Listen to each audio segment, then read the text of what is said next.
আসসালামু আলাইকুম। তো ফাইনালি লা লিগাতে রিয়াল মাদ্রিদ আরো একটা ম্যাচ থেকে সম্পূর্ণ ৩ পয়েন্ট ক্লেম করলো। যেইখানে গত ম্যাচটাতে তারা মায়োরকাকে ২-১ গোলে হারিয়ে দিয়ে পয়েন্ট টেবিলের ১ নম্বরে উঠে গেছে। এই মুহূর্তে রিয়াল মাদ্রিদ লা লিগাতে ৩টা ম্যাচ খেলেছে। ৩টা ম্যাচে সম্পূর্ণ ৩ পয়েন্ট করে ৯ পয়েন্ট ক্লেম করে এই মুহূর্তে পয়েন্ট টেবিলের ১ নম্বরে আছে।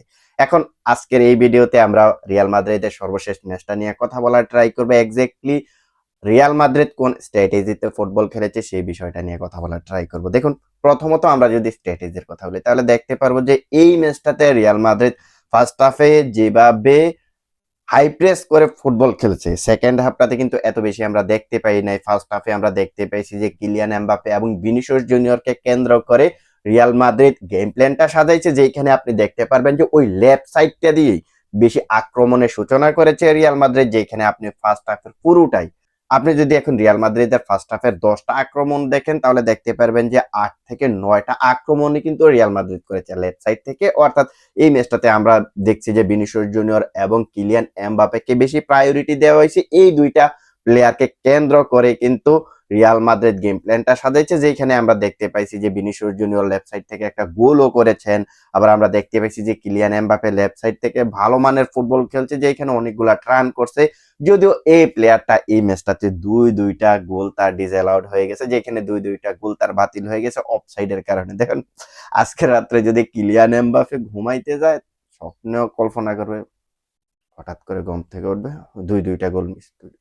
মানে হ্যাঁ, আজকে রাত্রে মনে হয় না যে কিলিয়ান এমবাপ্পের তেমন একটা ঘুম হবে, কারণ তার দুইটা গোল বাতিল হয়েছে। ফার্স্টে আমরা দেখছি যে ম্যাচের 8 মিনিটে 9 মিনিটে একটা গোল বাতিল করা হয়েছে, পরবর্তীতে আরো একটা গোল বাতিল করা হয়েছে। টোটালি রিয়াল মাদ্রিদের তিনটা গোল বাতিল করা হয়েছে, যেখানে কিলিয়ান এমবাপ্পের 2টা গোল এবং আমরা দেখতে পাইছি যে আর্তা গুলারের একটা গোল, যেটা আপনার হ্যান্ডবলের কারণে বাতিল করা হয়েছে। তো সবকিছু মিলিয়ে আমরা দেখতে পাইছি যে রিয়াল মাদ্রিদ টোটালে 5টা গোল করছে, যেখানে 3টা গোলে তাদের বাতিল করা হয়েছে। রিয়াল মাদ্রিদ এই ম্যাচটাতে আমরা দেখতে পাইছি যে 2-1 গোলে জিতেছে, অর্থাৎ 1 গোলের ব্যবধানে জিতেছে। আমরা যদি এখন ম্যাচের টেস্টের কথা বলি তাহলে দেখতে পারবো যে রিয়াল মাদ্রিদ পুরো ম্যাচে 58% বল দখলে রেখে 17টা শুট নিয়েছে, যেখানে 7টা ছিল অন টার্গেট। অপর দিকে মায়োরকা টোটালি 42% বল দখলে রেখে 9টা শুট নিয়েছে, যেখানে 5টা ছিল অন টার্গেট। অর্থাৎ অফ অ্যান্ড অন টার্গেট মিলিয়ে রিয়াল মাদ্রিদ মোটামুটি এই জায়গাটাতে বেশ এগিয়ে আছে, এগিয়ে থাকারই কথা। এখন আমরা আসি জাবি আলোনসোর দিকে। দেখুন, জাবি আলোনসোর যে ব্যাপারটা সেটা হচ্ছে জাবি আলোনসো লা লিগাতে আমি সর্বশেষ যে 3টা ম্যাচ দেখলাম, এই 3টা ম্যাচে তাকে খেলতে হয়েছে লো ব্লকের এগেইনস্টে, যেখানে আপনি দেখতে পারবেন যে অপোনেন্টের যেই ডিফেন্ডাররা, এরা কিন্তু ডিফেন্স করার জন্য 6 থেকে 7 জন প্লেয়ার কিন্তু অলরেডি ডিফেন্স লাইনে থাকে। বেসিক্যালি তারা যখন আক্রমণেও যাইতেছে তখনও দেখতে পারবেন যে তাদের ডিফেন্স লাইনে 5 থেকে 6টা প্লেয়ার। ভাই, আমি বুঝতে পারতেছি না রিয়াল মাদ্রিদের এগেইনস্টে 3টা ম্যাচ প্রায় প্রত্যেকটা প্রতিপক্ষ আপনি যদি দেখেন, ফার্স্ট ম্যাচটা যদি দেখেন ওসাসুনা তারাও কিন্তু লো ব্লকে খেলেছে। সেকেন্ড ম্যাচটা যদি দেখেন ওবিয়ার্দো, রিয়াল ওবিয়ার্দো তারাও কিন্তু লো ব্লকে খেলেছে, যেখানে এই ম্যাচটাতে রিয়াল মাদ্রিদ 3-0 গোলে জিতেছে। এবং এই ম্যাচটাতে আমরা কি দেখছি, এই ম্যাচটাতেও মায়োরকাকে দেখছি যে তারা লো ব্লকে খেলতে। সো লো ব্লকের এগেইনস্টে রিয়াল মাদ্রিদ রিসেন্টলি প্রথম হাফে যেমন খেলতে পারে সেকেন্ড হাফে কিন্তু তেমন খেলতে পারে না। আমরা কিন্তু দেখতে পাইছি যে এই ম্যাচটাতেও প্রথম হাফে আপনার ভিনিসিয়াস জুনিয়র এবং কিলিয়ান এমবাপ্পে অনেকবার কিন্তু ডিফেন্স লাইনে ঢুকে ডিফেন্সটা ভেঙেছে, কিন্তু সেকেন্ড হাফে আমরা দেখতে পাইছি যে লো ব্লকের এগেইনস্টে রিয়াল মাদ্রিদ তেমন একটা ভালো করতে পারে নাই। অর্থাৎ রিয়াল মাদ্রিদ, জাবি আলোনসোর রিয়াল মাদ্রিদ আপনি দেখতে পারবেন যে ফার্স্ট হাফে বেশ ভালো করতেছে, সেকেন্ড হাফে কিন্তু ভালো করতেছে না। হ্যাঁ, আপনি গত ম্যাচটাতে হয়তো দেখতে পারবেন যে রিয়াল ওবিয়ার্দোর এগেইনস্টে রিয়াল মাদ্রিদ সেকেন্ড হাফে দুইটা গোল করছে, বাট আহামরি ভালো করতে পারে না। ফার্স্ট হাফে যেমন খেলছে, ফার্স্ট হাফে রিয়াল মাদ্রিদ যেভাবে হাই প্রেস করছে, প্রত্যেকটা প্লেয়ার যেভাবে ফিজিক্যালি ফিট থেকে ফার্স্ট হাফ শেষ করছে, সেকেন্ড হাফে কিন্তু তেমন করতে পারে নাই। এই ম্যাচটাতেও ভাই, এই ম্যাচটাতেও কিন্তু সেম স্ট্র্যাটেজি আমরা দেখছি রিয়াল মাদ্রিদ। ভাই, এখন জাবি আলোনসোর যে টেকনিকটা সেটা হচ্ছে মনে হয় ফার্স্ট হাফে যা করার তাদেরকে করতে হবে। আমরা কিন্তু দেখছি যে এই ম্যাচটাতে ফার্স্ট হাফে ম্যাচের 18 মিনিটে রিয়াল মাদ্রিদ একটা গোল কনসিড করছে, আর ফার্স্ট হাফেই কিন্তু 2টা গোল করে দিছে। আমরা যদি এখন রিয়াল মাদ্রিদের গোলগুলা দেখি এবং যদি মায়োরকার গোলগুলা দেখি তাহলে দেখতে পারবো যে ফার্স্ট গোল রিয়াল মাদ্রিদের ফার্স্ট গোল এবং মায়োরকার ফার্স্ট গোল দুইটাতে কিন্তু আপনার এখানে হাইটের একটা ব্যাপার স্যাপার ছিল, যে এখানে আমরা দেখতে পাইছি যে রিয়াল মাদ্রিদ যে গোলটা কনসিড করছে ম্যাচের 18 মিনিটে, ওই গোলটা করেছে মুরেকি নাকি প্লেয়ারটার নাম, ওর হাইটটা মোটামুটি ভালো, যিনি কিনা একজন সেন্টার ফরওয়ার্ড হিসেবে খেলেন। ওই প্লেয়ারটার হাইট 194 সেন্টিমিটার, যিনি কিনা হেড দিয়ে সেট পিস থেকে গোল করছে। সো এইখানে আমরা হাইটের একটা ব্যাপার স্যাপার দেখছি। আমরা যদি রিয়াল মাদ্রিদের ফার্স্ট গোলটার কথা বলি তাহলে দেখতে পারবো যে ম্যাচের 37 মিনিটে যে গোলটা করেছে আর্তাগুলার, ওইখানেও একটা হাইটের ব্যাপার স্যাপার ছিল, যেখানে আমরা দেখছি যে হুইজেন একটা হেড দিয়ে আর্তাগুলারের কাছে বলটা পাঠিয়েছিলেন আর আর্তাগুলার ওইখান থেকে গোল করেছেন। আমরা যদি হুইজেনের হাইটটার কথা হিসেব করি তাহলে দেখতে পারবো যে 197 সেন্টিমিটার, যিনি কিনা অপোনেন্টের যে ডিফেন্ডার ছিলেন উপরে লাফিয়ে উঠে কিন্তু হেডটা দিয়েছিলেন। সো আমরা যে জিনিসটা বুঝতে পারলাম সেটা হচ্ছে হাইট। মায়োরকার প্রথম গোলটা এবং রিয়াল মাদ্রিদের প্রথম গোলটা, দুই গোলেই কিন্তু হাইটের একটা বিশাল ফ্যাক্ট ছিল, যার কারণে দুই দলে কিন্তু একটা একটা করে গোল পেয়ে গেছে। এই গোলটার মাত্র 1 মিনিট পরে রিয়াল মাদ্রিদ যে 37 মিনিটে গোল করছে, ওই গোলটার মাত্র 1 মিনিট পরে কিন্তু আমরা দেখতে পাইছি যে রিয়াল মাদ্রিদ কাউন্টার অ্যাটাক দিয়েছে। কাউন্টার অ্যাটাক দিয়ে ফেদেরিকো বালভার্দের অ্যাসিস্ট থেকে গোল করেছে কে? ভিনিসিয়াস জুনিয়র, যিনি কিনা ভাই, যার কিনা একটা মোমেন্টামের দরকার ছিল, একটা গোলের দরকার ছিল, যে মোমেন্টামটা তিনি গত ম্যাচে পেয়েছিলেন, ওই মোমেন্টামটাকে ক্যারি করে এই ম্যাচটাতে তিনি আউটস্ট্যান্ডিং পারফরমেন্স করেছেন। যেখানে আমরা দেখছি যে জাবি আলোনসোর অধীনে তিনি এর আগের ম্যাচগুলাতে, গত ম্যাচটার আগের ম্যাচগুলার কথা বলতেছি, ওইখান থেকে নিজেকে হারিয়ে খুঁজতেছিলেন সেই ভিনিসিয়াস জুনিয়রকে আমরা দেখতে পাইছি যে গত ম্যাচটাতে একটা বাউন্স ব্যাক করেছে। এই ম্যাচটাতে তো দেখছি যে একেবারে আগুন ধরাই দিচ্ছে। পুরো ম্যাচটাতে ড্রিবলের সংখ্যা যদি দেখেন তাহলে দেখতে পারবেন যে এই প্লেয়ারটা সাকসেসফুলি সবচাইতে বেশি ড্রিবল করেছে।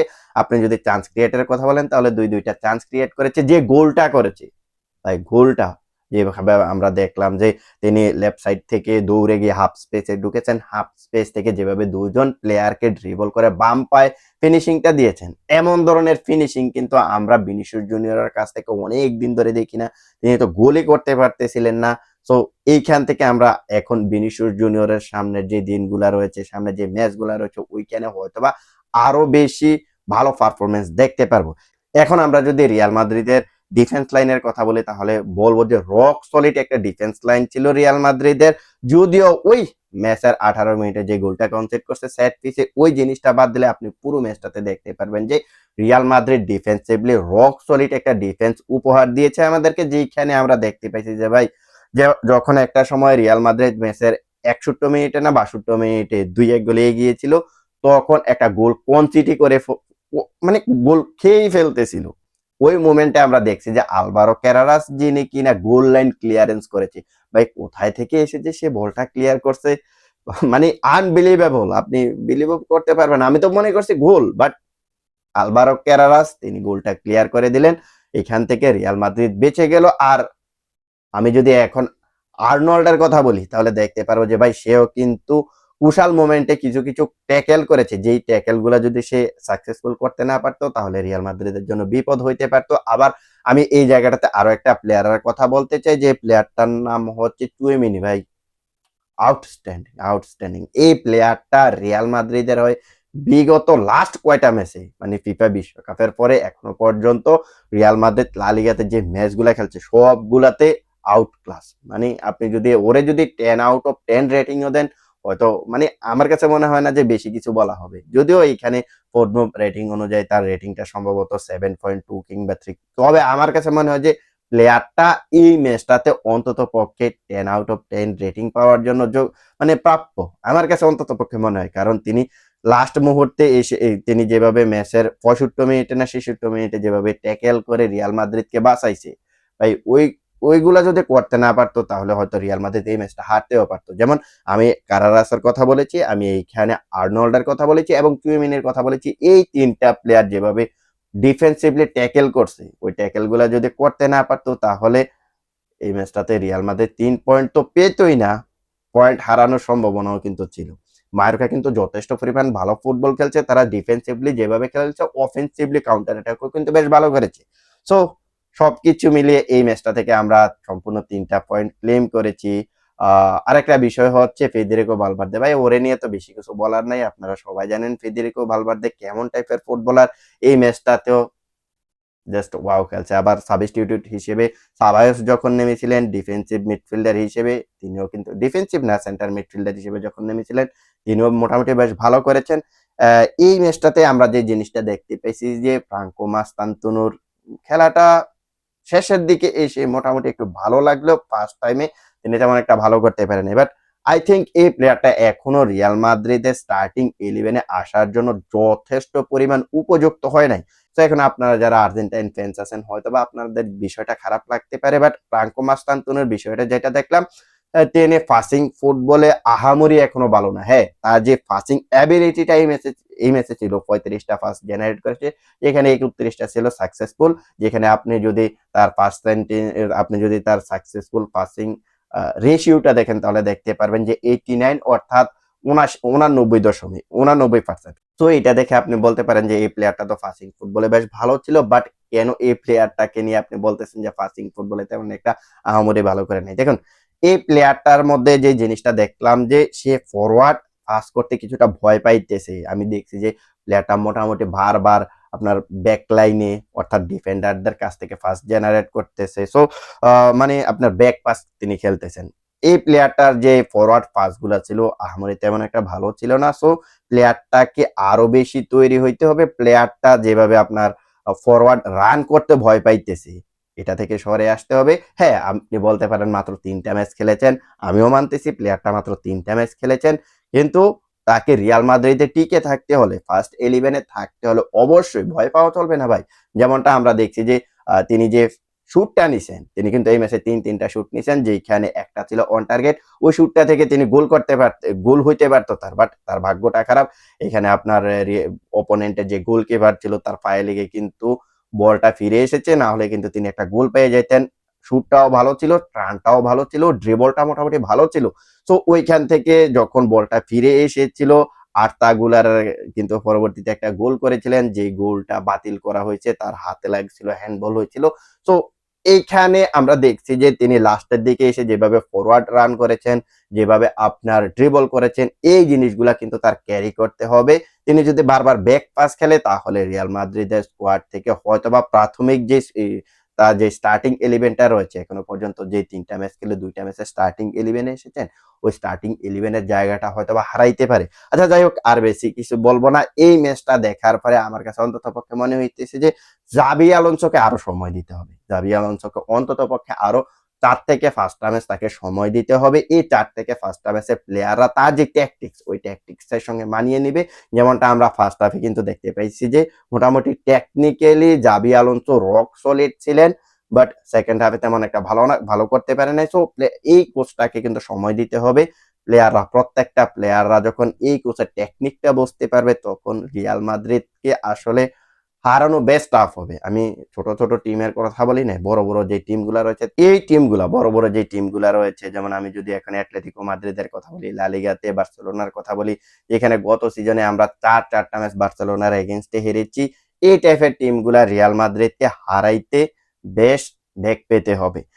আসলে ফুটবল হচ্ছে আপনার 90 মিনিটের খেলা। 90 মিনিটে যেই কোনো কিছু হইতে পারে, বাট এবারে রিয়াল মাদ্রিদ, এই জাবি আলোনসো রিয়াল মাদ্রিদকে যখন রিয়াল মাদ্রিদ আরো 8 থেকে 10টা ম্যাচ কমপ্লিট করে ফেলবে, তখন এই টিমটাকে হারানো বেশ টাফ হবে। এই আরো 5 থেকে 7টা ম্যাচ রিয়াল মাদ্রিদকে অন্তত পক্ষে পক্ষে যেই করে হোক তাদের পক্ষে রেজাল্ট আনতে হবে। যেমনটা আমরা দেখছি যে সর্বশেষ 3টা ম্যাচে তারা যেই করে হোক কিন্তু 3 পয়েন্ট করে ক্লেম করেছে। আর 7 থেকে 8টা ম্যাচ এভাবে তাদেরকে পয়েন্ট অন্তত পক্ষে ক্লেম করতে হবে। সো তারা যদি এই জিনিসটা ক্যারি করতে পারে তাহলে এই রিয়াল মাদ্রিদকে হারানো অনেক টাফ হবে, বেশ টাফ হবে। এই টিমটার এগেনস্টে খেলতে হলো প্রতিপক্ষকে।